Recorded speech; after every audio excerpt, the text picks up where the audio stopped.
Hello, UK Crime Book Club. I'm here with Sonia Velton to talk about our latest book, The Image of Her. If you could open by telling us a little bit about the book, please, Sonia. Sure, Alex. Thank you very much for having me this evening. No problem at all. So The Image of Her is about two women, one called Connie and one called Stella, who are completely different. They live in different countries and have completely different lives, but they're connected in the most astonishing and unusual of ways. And so the book basically is narrated by Stella, and it opens with her finding out Connie's name and summoning the courage to start to Google her and to stalk her on social media. And what we know about Stella at that point is that something truly awful has happened to her. She suffered the most life-changing of injuries, and basically she's been shot. So the sort of the crime angle is that she's been shot, and it's a kind of who done it and why done it. And she and also to find out the connection that Stella has with Connie, who is a woman who lives in Dubai.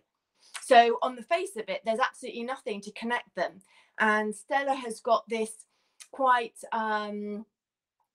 she's a little, she's had quite a sheltered life, and she still lives with her mother, and she's never really realized her potential. She's a little bit downtrodden, and that's to do a lot with her relationship with her mother, who's quite narcissistic, and they have this sort of weird codependent relationship. And so she is looking at Connie, who has a life that's just about as different to hers as you could possibly imagine, because Connie's got this sort of almost idyllic expat life in Dubai. She's married to this handsome guy. She's got 2 children. Her social media feeds are full of her, you know, standing by these amazing swimming pools and going to these beautiful restaurants. And so on the face of it, of course, living this great life. But of course, as is always the case, things are not what they seem. And as the story unfolds, we get to know much more and more about Stella's life and what brought her to the situation that she's in with this life-changing event and injury that happened to her. And then also alternating with chapters about Connie to find out about what happened to Connie, leading to the big reveal, which is how these women are connected. When you were coming up with the split narrative idea, did you write them separately or concurrent? So I think that's the big question, isn't it, when you're splitting the narrative, whether you sort of see them as standalone stories and write them through so they're consistent and coherent as an individual story, and then sort of almost chop them up and layer them together, or whether you write them literally alternating.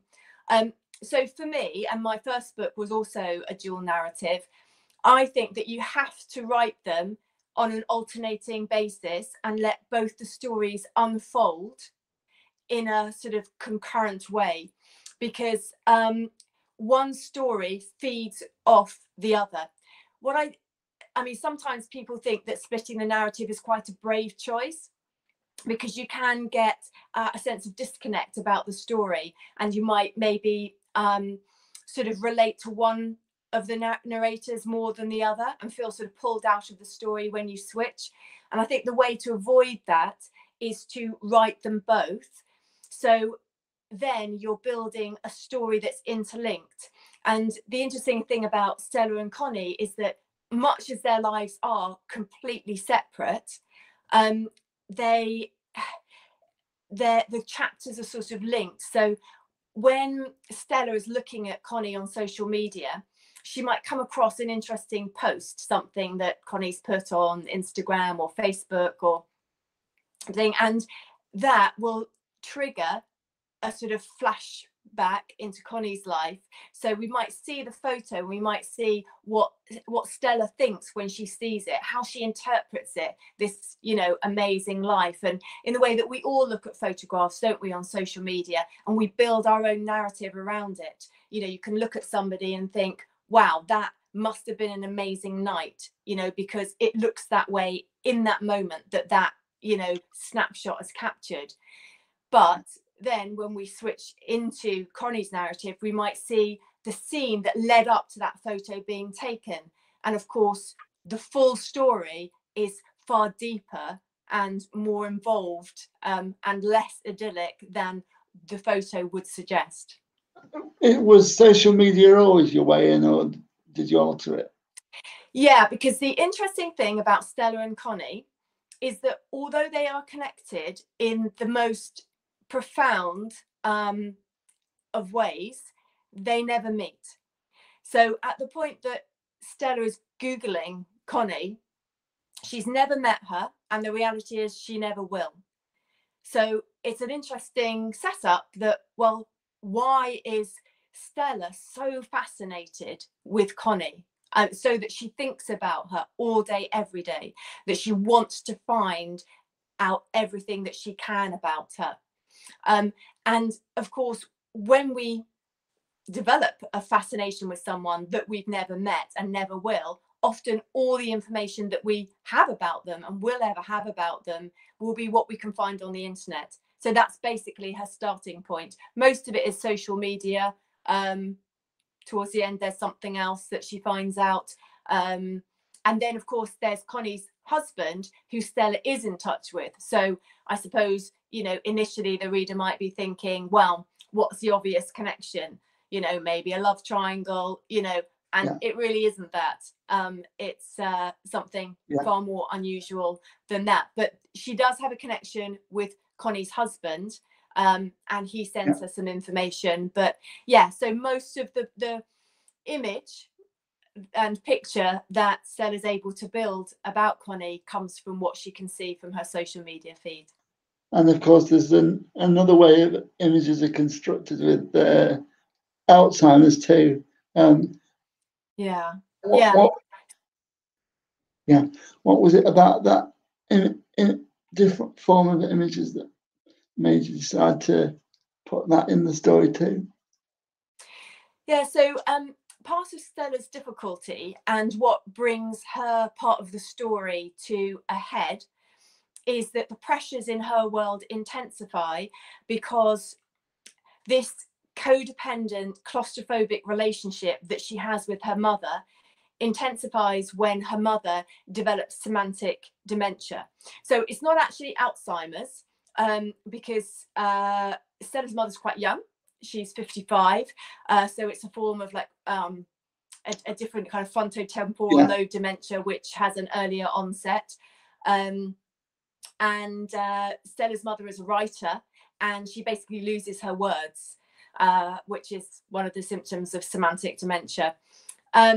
So yeah, I have sort of a personal interest in sort of dementia and Alzheimer's, and I didn't ever want to write a book about Alzheimer's because I think there are already a lot of books out there about that subject, written by people more able to write about it than I am.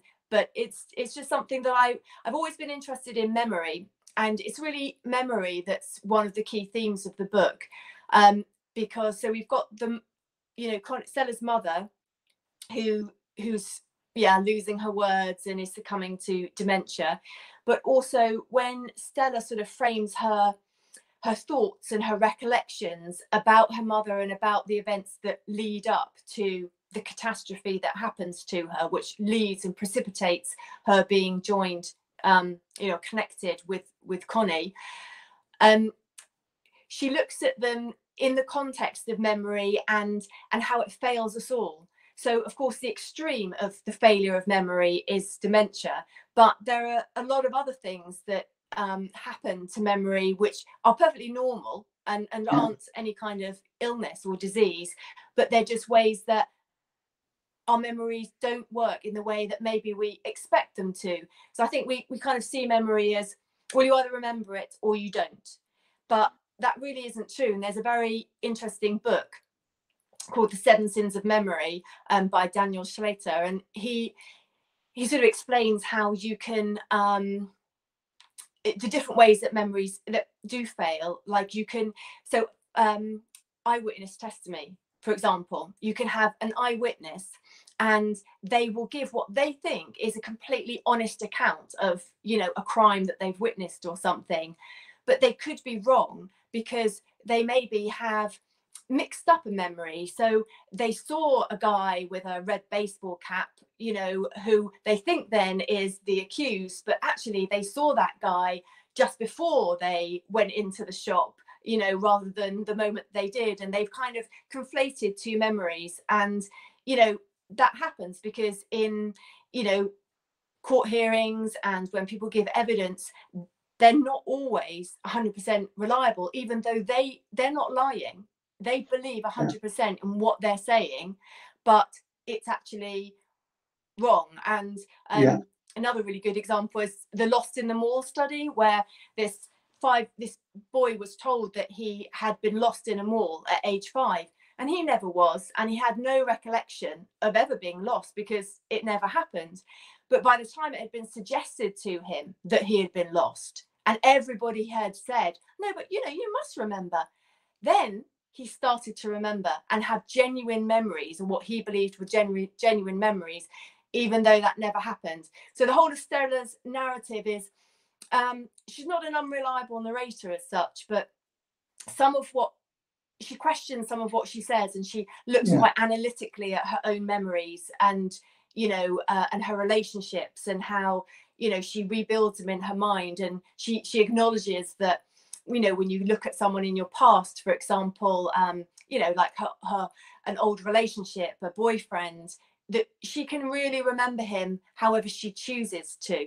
You know, she can remember her memories as, you know, build him on the positives, you know, and think of him in a certain way, or she can remember all the bad things and he becomes a different person. I was really intrigued as to what when you were talking about witness testimony, as to why, given your background, you didn't go into a legal book for your first crime novel. So I kind of did, because my first book is kind of a courtroom drama. So yeah, I mean, The Image of Her is not strictly crime, as you pointed out in your review. It's it's a psychological thriller. It's mystery. It's suspense. It's, you know, all the tension and the suspense in finding out, you know, first how Stella and Connie are connected, which really is very unusual. But then even when you know that actually ramps the tension up, because then you really want to know how it happens, because it's a big deal. Yeah. So but also for my first book, that was arguably crime-ish as well, because it just ended with a big courtroom scene, basically. And it might have been the 18th century, but it had all the ingredients of the courtroom drama. And again, I'm very interested in people's perception. So it's going back to the memory point.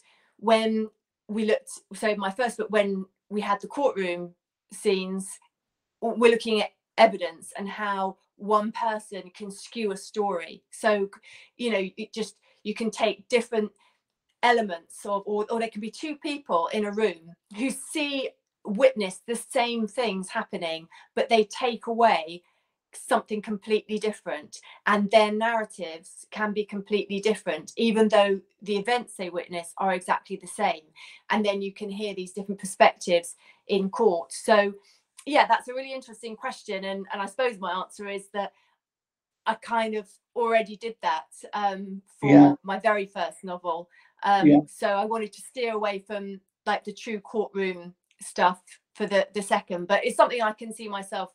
In fact, in my third book, I'm going back to it and going much more on the sort of courtroom element, because as you say, my background is legal, so I'm very interested in the legal elements. With that in mind, I was also curious as to why you went for historical side as your first novel, because I'm chance to read that, and I do like the historical side of things, and I'm just curious as to what you learned from that one that you brought into your second book. I would describe historical fiction as kind of my first love, if you like, and I will always love reading and writing historical fiction, but for me, and I know that publishers would just despair about this, you know, that there's a publisher somewhere with their head in their hands going, oh no, this is terrible. But for me, I get inspired by an idea, and it's just something that captivates me, and something I've seen, something I've heard, somewhere I've been, and that will stick in my mind, and I just can't get rid of it until I've written a book about it. And the subject of The Image of Her, the way that Stella and Connie are connected, that was one of those things. And then before that, I used to live in Spitalfields, and I used to walk down the the lovely Georgian streets in Spitalfields and look up at the Georgian townhouses, and right at the top there are these huge lights, basically windows, and they call them long lights, and I found out that they were built so to let as much light as possible into the attic rooms, so that the silk weavers in the 18th century could weave at their looms these beautiful figured silks for as long as possible. And I just became captivated by the idea of this fictional household of Huguenot silk weavers. So that's what prompted the first book. In terms of what I learned about it, I think that definitely the dual narrative and is something that I took from the first book and carried through to my second book, because as I said before, it can be quite a difficult thing, because if you get it wrong, it can not work. But I think I learned a lot about writing a dual narrative and what works about it and how effective it can be. Again, in the first book, it was a narrative between the lady of the house, the wife of the master silk weaver, and her maid, and how they can see things very differently, and how their stories of their existence can be so similar yet poles apart. And so I brought that over to The Image of Her, although it is very different because Stella and Connie's worlds are so separate. So it's really much more one-sided how Stella sees Connie, but nothing, the traffic only goes one way. Nothing's coming back from Connie to Stella. When you were coming up with the place for Connie, why was it Dubai you chose? So the reason for that is that I lived in Dubai myself for 8 years, and it was one of those sort of weird moments in the writing process. Sometimes you just get like a moment of clarity, or so you might call it. And what I wanted was for Stella and Connie to be as different as possible in their personality, in their lives, in their locations. But initially, it didn't even occur to me that Connie would live anywhere other than the UK, which is where the book was set. And then I was running one day, and I don't know whether it's the oxygen flow to the brain or something, but I tend to have some quite good ideas when I'm running. And I kind of almost fell over because it just suddenly kind of hit me like, oh, of course, Connie has to live in Dubai.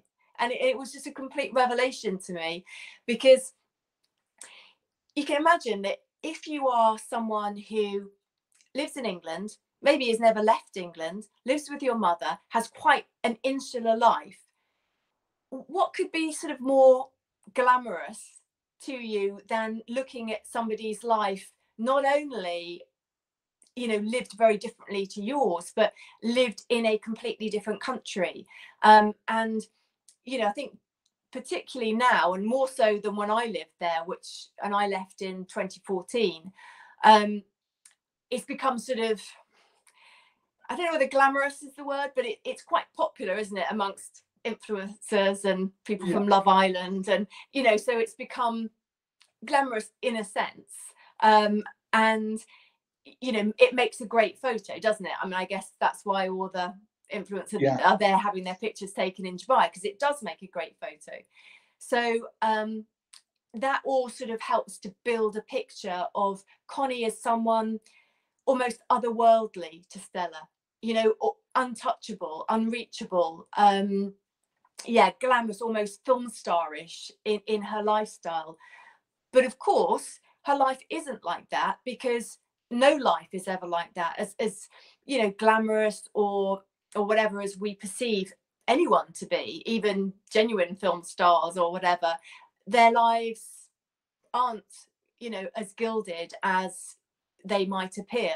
And I suppose because I did live for 8 years in Dubai, I know it well, and I know what the reality of the expat life is like, and I know about the loneliness that it can entail, and I know what it's like to up sticks and leave everything that you're familiar with, you know, your family, your friends, your home, and then start a new life somewhere else, which all feels a little bit alien. And you know, so Connie struggles with finding her place in a country and in the context of a lifestyle which is very different to what she's used to.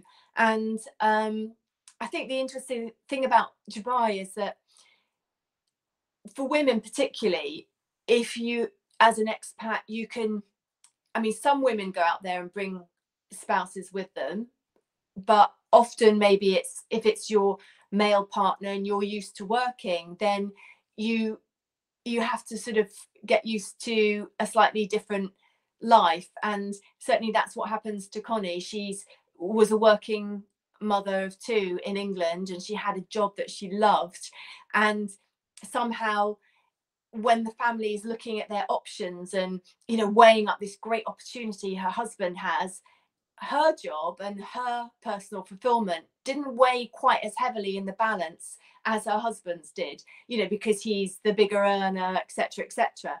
And so it's all presented to her as a way to, you know, spend more time with her kids. That's great, you know, all these things are really positive, but I think she loses her sense of self a little bit, and she struggles to find meaning in a life which seems to be full of, like, play dates and pedicures.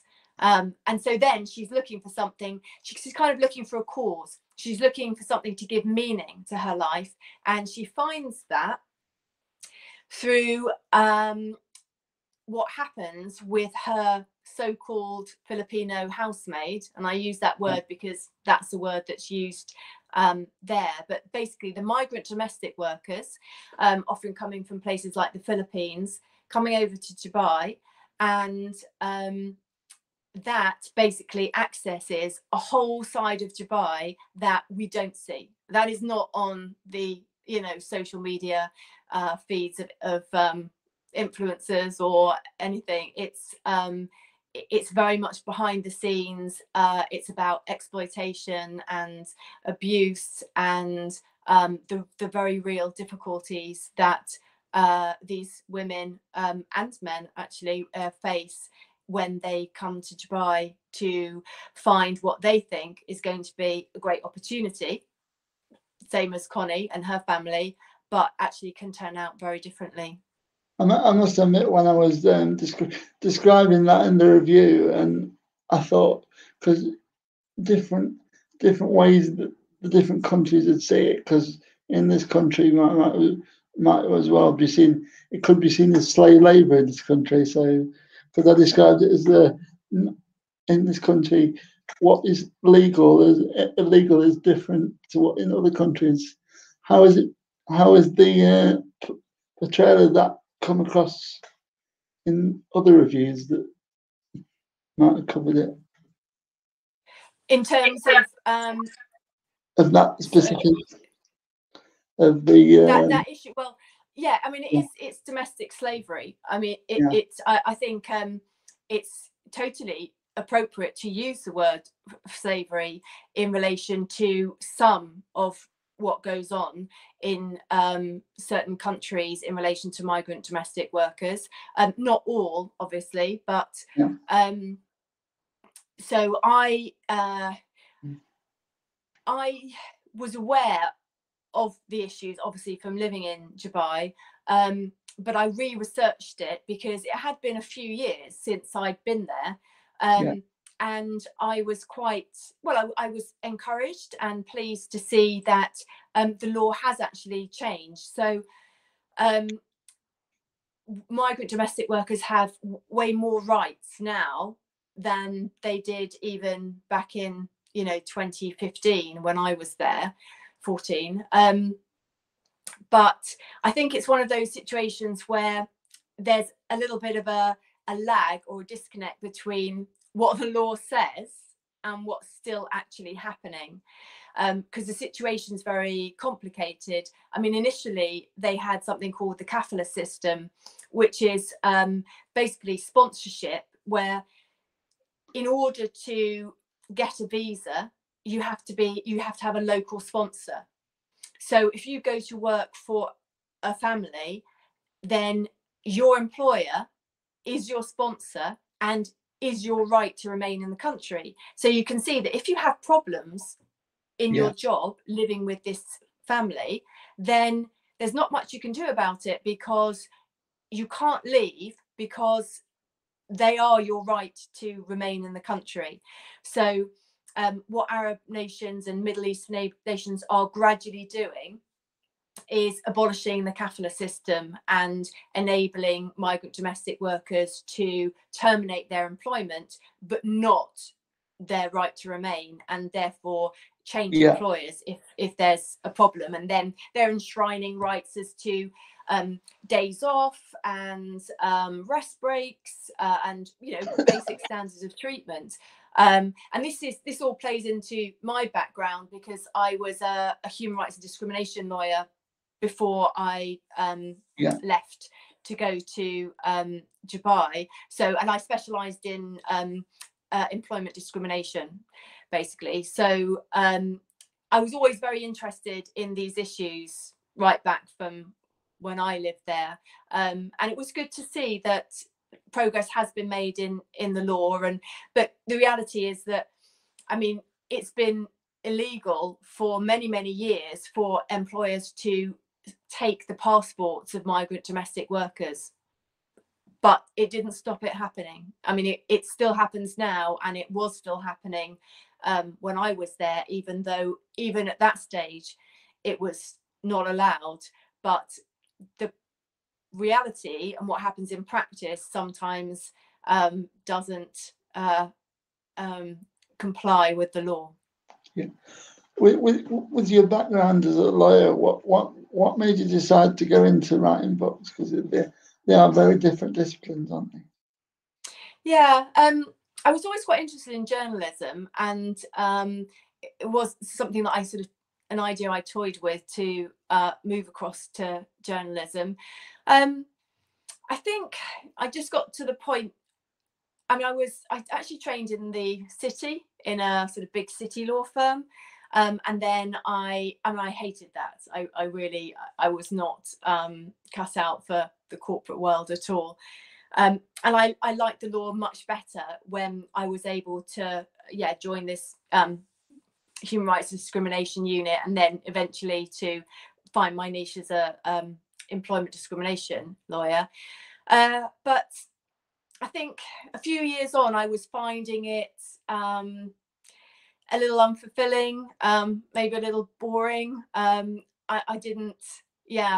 just wasn't really happy. So I think that it was like a combination of factors, me being a little disillusioned with my career, and then also this story, as it was then, the Huguenot silk weavers, just coming into my mind from where I was living at the time, from what I described earlier. And I just thought, you know what, it's just a hobby. I'll just, you know, do a little bit of writing. You know, obviously I wasn't going to give up my career or anything. So I just started writing just for pleasure, and just to explore whether I could do it and whether I enjoyed it. And then when I moved to Dubai, and, you know, with my husband for his job, because of what I did, which was discrimination, I couldn't work in Dubai because there just wasn't the same legal framework. I mean, I'm not sure what it's like now, but, you know, this is going back. We've moved out there in 2006, and that the sort of the legislation that surrounds the employment relationship in the UK in terms of discrimination legislation and all of those sort of aspects, it just doesn't exist in Dubai. It didn't at that time anyway. So I wasn't able to practice the law that I had in England. And also I was pregnant when I went out there, and I had 3 children, two of which were born in Dubai. So a combination of, you know, not having the opportunity to work out there and also having 3 children in quite quick succession meant that I wasn't working. And so it was then that I began to write a little more, because, you know, when the children were a little bit older and going to nursery and that sort of thing, I had a bit more time. And yeah, so then it was nice to have, you know, I mean, really writing goes with you anywhere. It doesn't matter where you are, because it's all up here. As long as you've got, you know, somewhere to write it down, you can do it anywhere. So yeah, that's when I started writing. How was the research for a Huguenot soap weavers when you're writing it from the other side of the world? It must have been difficult. So I actually, yeah, I'd done most of the research already. Yeah, so when I was sort of toying with the idea and I was, you know, just starting to shape my thoughts, I did quite a lot of research. Now I realise I did too much research. I think now I wouldn't do that level of research again. You actually don't really need it. And I think that's why it took me so long to get my first book published, is that I went down this rabbit hole of thinking I had to become, you know, sort of authority on it, or that it was a bit of procrastination technique, that actually it was easier to research than it was to write. So I'd be like very busy researching. So yeah, I'd pretty much done it. And then of course, you know, a lot of stuff is online anyway. So really by that stage, I had to take the research that I'd done and actually get it down, you know, on the page in a book. So yeah, that wasn't much of a problem really. When it came to getting the first book published, what would you say was the hardest stumbling point besides the research and things? Self-belief. Yeah, I mean, for me personally, it was believing that I could do it. And it was, sounds a strange thing to say, but it was giving myself permission to try, and permission to carve out time in my life for writing. Because when you're an aspiring writer, you have no guarantee of success, right? So you have in the back of your mind that this is all for nothing, I'm wasting my time, that sort of thing. And so I think it's quite a big step psychologically to say, you know what, this thing that you want to do is worth investing time in. You know, you as a writer is worth investing time in. And I think that just giving myself permission, because I think particularly when you have other responsibilities, like with children, you know, you've got, you know, career, you've got kids, you know, you might have other caring responsibilities. There's always going to be, you know, demands on your time and other things taking up time in your life, and you have to make a space in all of that for writing, and that can be very hard. So I think I just always, I never put writing first, and of course I didn't, because you know it shouldn't come above, you know, kids or anything like that, but I never gave it much of a high priority, and I think that's why years went by and nothing really much got done, because my ambitions to be a writer were really not very important in the hierarchy of family life, and I didn't get a lot of encouragement, really. I mean, I was sort of very much working on my own, and crippled with self-doubt. I mean, you know, I'll be honest about that. I just, yeah, I didn't really believe in myself enough, and so it took a long, it really took something external to give me a confidence boost, to make me really believe in myself, believe that I could do it, and get on and finish it. And for me, that confirmation in my ability or potential came from the Lucy Cavendish Fiction Prize, which I just I'd been working on the opening of my novel, and I'd become very good at writing novel openings, but not very good at writing novels. And you only needed the first 20,000 words for this competition, so I thought, oh, it's ideal. So I just sent this opening off that I'd been working on and just forgot about it. And then I got an email that I'd been shortlisted, and I think it was that made me think, well, you know, maybe I could do this. Yeah, it's ironic that you say that, because I've done that on 6 other occasions. I think I've got 4 books that have got to 20,000 words and 2 at 50. So I know exactly where you come from there. It's not easy, is it? It's a real slog. I think that maybe people underestimate, you know, how hard it is to just to keep going with an idea, and to just see it through 80, 90, 100,000 words. And you know, when there may be other competing ideas that look very appealing. I mean, I totally understand that. We have to get on and pick your favorite and finish it. Yeah. What would you say that it managed to get you over the hump of, say, what was the hump thing that managed to help you get over it? The hump being the sort of the hurdle of self-belief, or actually physically getting published? The hump of the word count situation. What was the actually just get cracking on?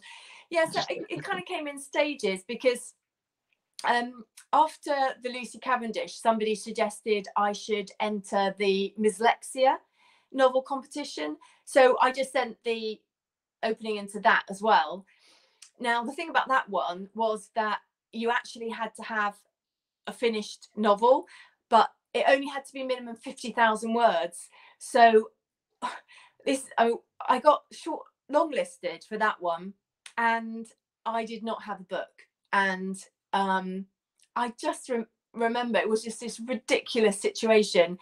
I was actually in the middle of getting divorced, so that was terrible. And I took my kids to Disney World, partly because my dad lived in Florida, and I literally just had to get together 50,000 words, right? And because of the jet lag, I remember waking up at literally the crack of dawn, and we were staying in one of those hotels where I think it was the Animal Kingdom or something. So the hotel looked out over this sort of recreation of the African savannah, and had like real giraffes and sort of, you know, animals there. And it would be the crack of dawn because of the jet lag.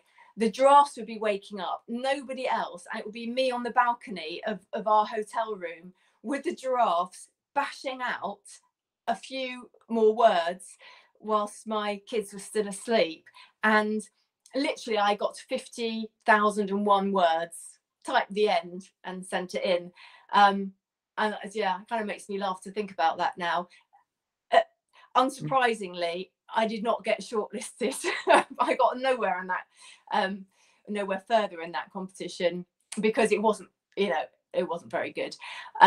But that helped me to get to the 50,000 words.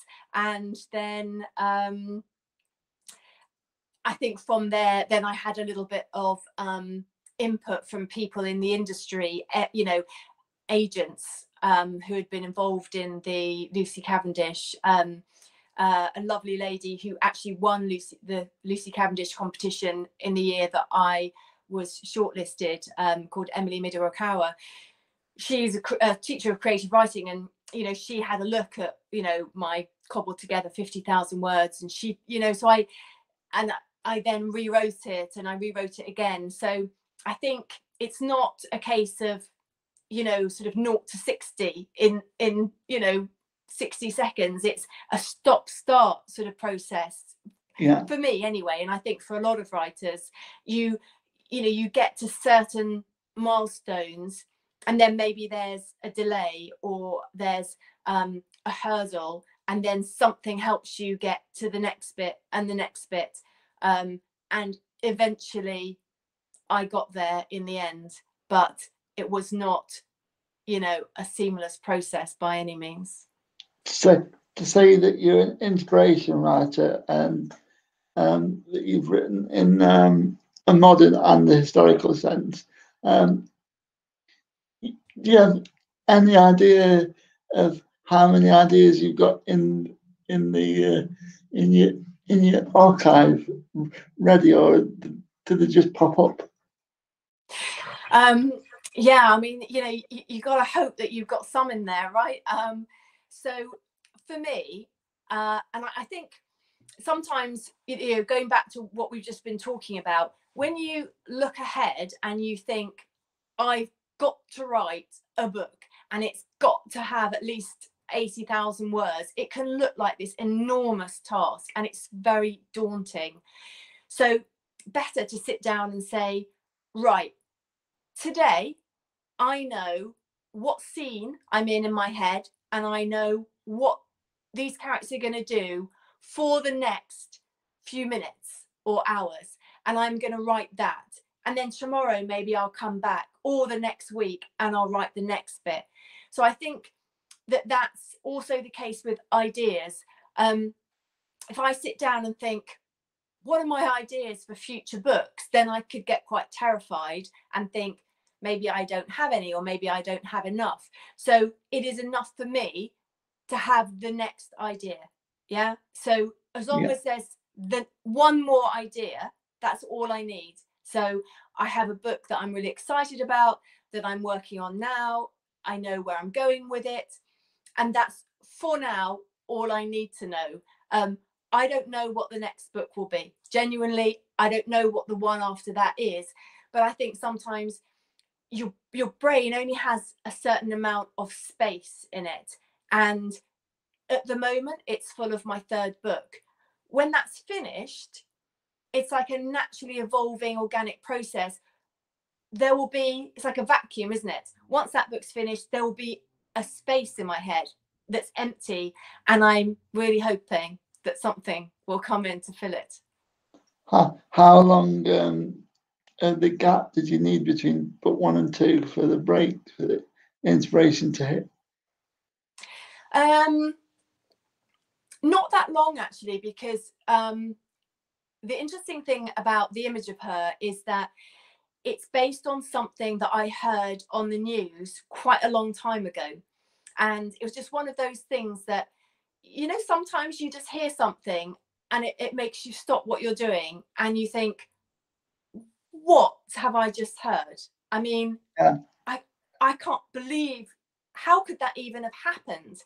And I'm sure a lot of people heard it as well, and maybe they thought, wow, that's interesting, and then they got on with their day.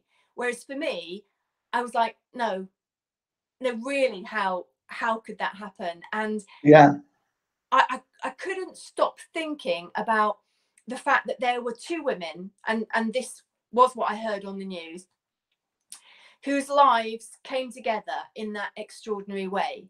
And I just sort of began to build a picture of not the lives of the actual women it happened to, but fictitious women who, you know, were a little bit similar to each other in the way their appearance, their age, etc. But yet were completely unknown to each other, but yet had this shared destiny, which was so spectacular.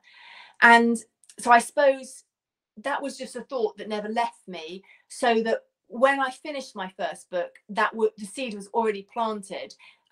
It was there in my brain. And I remember sort of thinking, this is tricky, because I've sort of launched as a debut with this historical fiction novel, and now I have to turn around to a publisher and say, oh yeah, about that. I'm kind of thinking, you know, something like a kind of contemporary thriller, you know, for the second book, and which, you know, in publishing terms is quite not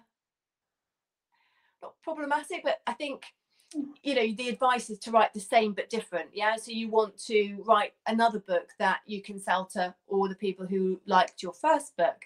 I mean, luckily my publisher, well, first of all, they were a little shocked, because the connection is a little outre, it's a little you know, outside the box.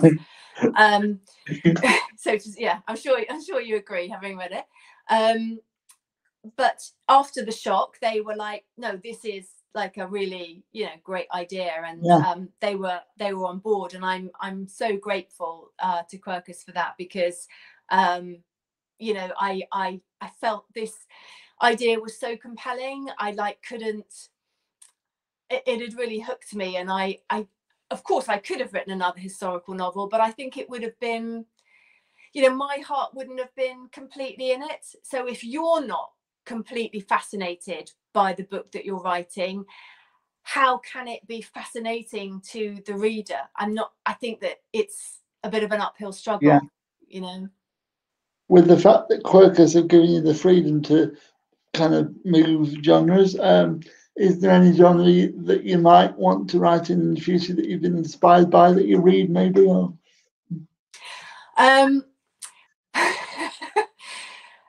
well, I'd never say never for any of them. As I said, historical fiction is definitely my first love, and I can certainly see myself writing another historical fiction book. I was maybe a little flippant about the genre change, partly because I didn't really feel I had any choice, because I felt this is the book I've got to write, and so it is what it is, really. But I do think that you're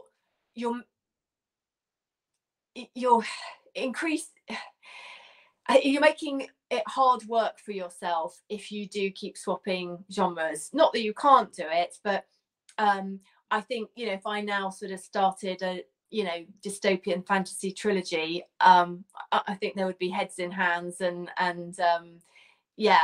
So I think it doesn't appear that there's consistency in my books, but actually there is. They're all about, you know, often about women who have often quite unusual connections, and I explore the relationships between and the connections that women form with each other. And that was true of the first book, true of the second book, and it's certainly true of the third book as well. So I would say, yeah, we might jump about a bit in terms of time, but those themes are the same. I absorb my books through audios, and there was two different narrators in that. Whose voices were in your head, if any, when you were writing either book? You know, they are quite characters to me are quite shadowy figures, and they don't speak in.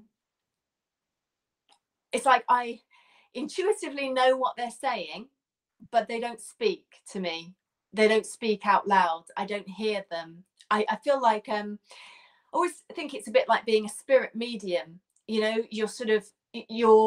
I'm just like a conduit, and I'm a connection between, you know, two worlds, this world and then the fictional world where these events are taking place. And so if the characters are the spirits, then, you know, I just sort of channel what they're telling me and put it down on the page. But I don't really see, it's weird to say, but I don't really see and hear them so much as sort of just feel them and instinctively know what they're doing and saying. Yeah, so I didn't have any real sense of how they spoke. And I think that's quite a good thing in a way, because, you know, it's like if you know, your book's optioned for film or something, or television. I just think that whatever a producer or a director makes of your original idea, it is not going to bear any real relation to what you had in your head. So I think the sooner you let go of very, you know, strict ideas about what your characters look like or sound like, the better. Have you heard the audiobook by any chance? I've heard, I haven't got a full recording of it yet, but I've heard some samples of it, yes. Because I do know that some authors don't like to hear the book or read the book back after they finished it. What's your feeling on that? I do think it's a bit weird hearing it, actually. Reading it back, I mean, by the time the book's published, you have read it back a lot of times, you know, like so many times, you know, in the editing and the final proofreading. So you're reading. It's like different when it's actually finished, because then you sort of read it a bit more like, oh God, that is unchangeable now. You know, so you're a little more self-conscious. And if you're asked to do a reading or something, then, you know, it can feel slightly different. It's a little bit excruciating, to be honest, hearing it, the audio. Yeah, I mean, and especially when it's just a sample, because you're not really into the book or into the story. You're only hearing like a few paragraphs, and then it's almost like those paragraphs have really got to shine, because that's all you're hearing. And then you think, oh, is it enough? Is it, you know, I don't know. Yeah, no, it's a strange experience. You're right. How far down the line are you with book 3? Are you able to tell us anything, or is that too early? It is a little bit early, because I've literally, I think I've only written about 5,000 words, so I'm just very much feeling my way with it, and I haven't discussed it with really agent or publisher. So fair enough. Leave it there then. They probably want to be the first to know. So but again, it's about you know, women, the connections that it draws on a central setup and theme, which is really incredible and interesting. So that's what I try and find is something that is unusual and interesting, and then build the story, which is real. So in the, you know, a place and a real history, like Spitalfields in the 18th century, or something that really happened, like the connection between Stella and Connie. And again, there's something that's quite amazing that happened, and the story is built around that, you know, with fictional elements. Yeah, I definitely agree with that assessment.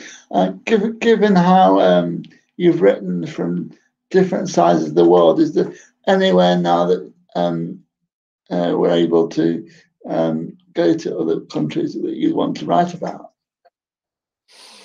I think that if you choose to write about another country, then you should do so with a degree of authenticity.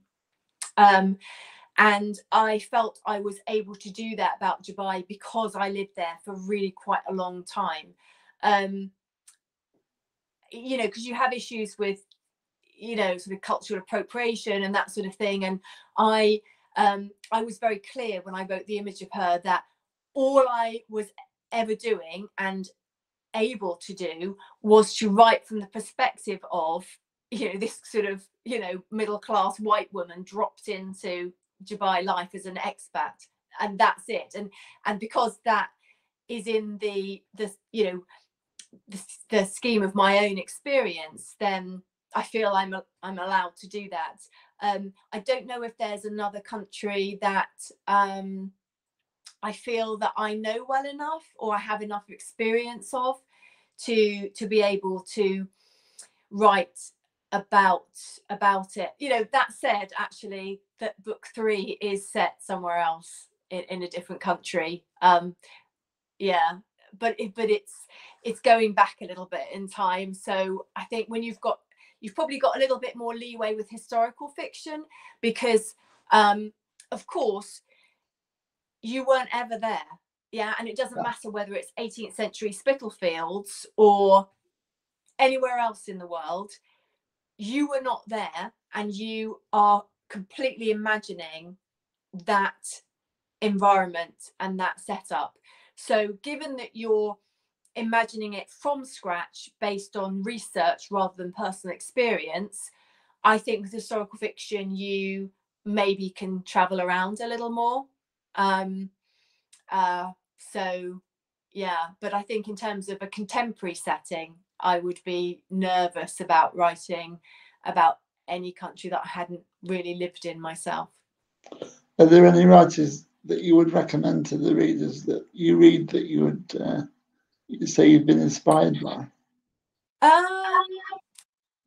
Yeah, I'm reading a lot of sort of historical fiction again, and you know, I've been, you know, sort of 16th, 17th century particularly, and you know, sure, I'm reading all the ones that you have already read. I'm sure, you know, the Hilary Mantels and the Hamlets and all of that. But I have a proof copy of Joanne Burns' The Hemlock Cure, and I'm really enjoying that. It's a beautifully written book, you know, really literary, but just very engaging characters, and set in a little village in plague times, basically. And that is coming out, I think, in February 2022. And I would say that's one of the best books that I've read in a long time. Thinking of characters, what would you say is advice for people that are building characters when starting to write? Because I would say that the image has got 2 distinct stories with like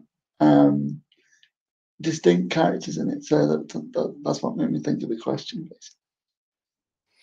basically.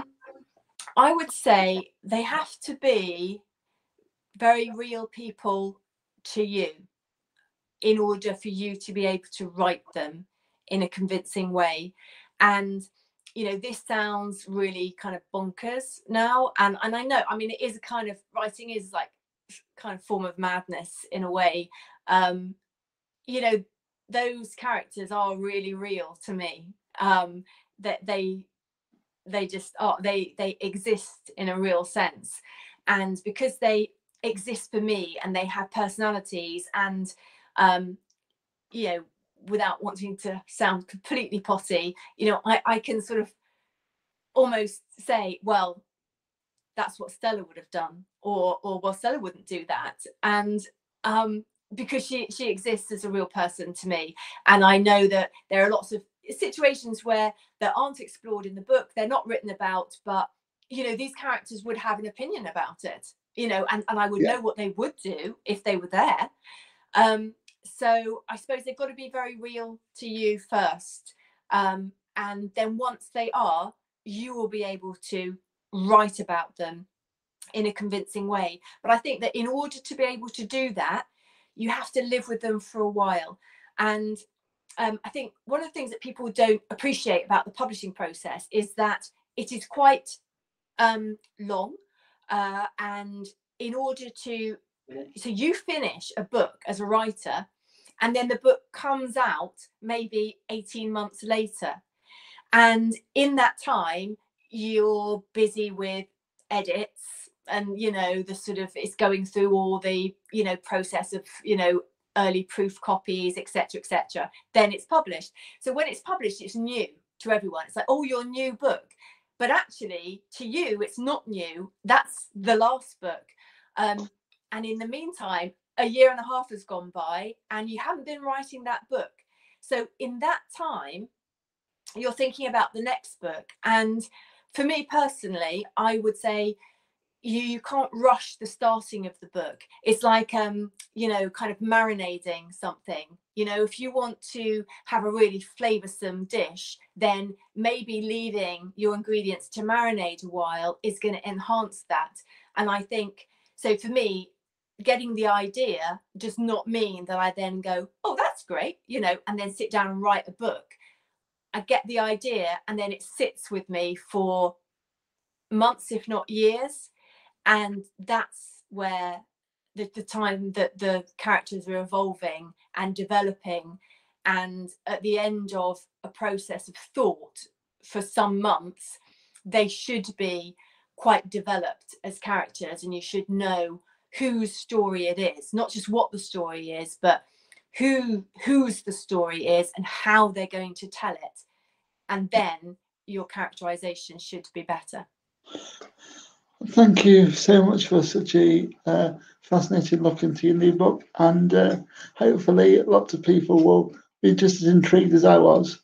Thank you so much for that, Alan.